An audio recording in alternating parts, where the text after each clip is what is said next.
This is just very quick. I just thought I wanted to show you my current tile editor and show what it can do, mainly for fun. So this is the tiles that I have. We have floor type 1 and floor type 2. We have 3 of each. And we have a wall and a half wall.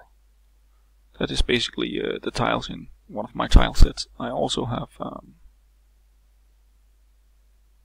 see, I also have this tile set here. Sorry, that's a bit too zoomed in. Where there's only 1 of each type of floor, and there are 2 of each wall types. And lastly, I also have this one, where some of the tiles are just outlines.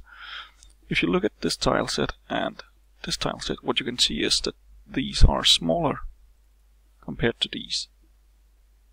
So when I actually run the engine, you can see here, right now it starts with the large tile set and it starts with a very small map. Now I can choose other tile sets and it will simply just take the tile set that I wish to. If you notice the size of the map here, it will change based on the tile set that we take. In the same way, we can draw tiles as we want, but only within the map's size, so we don't corrupt anything. We also have other maps that are saved. For instance, we have this large map that I took a photo of earlier. You can see we have here over showing what tile we are currently painting with. And as you can see here, there are, as I said, 3 different of these. Of course, now it's on. There was another, and it's the same one.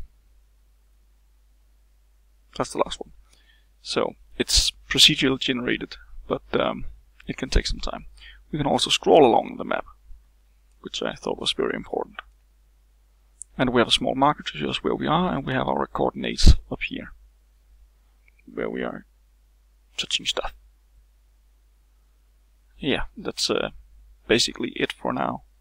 The most important thing is here that it's, as said, able to load multiple different tiles.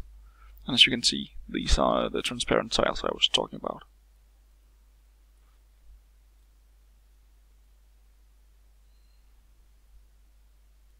Yeah, well, that's basically what I wanted to show you.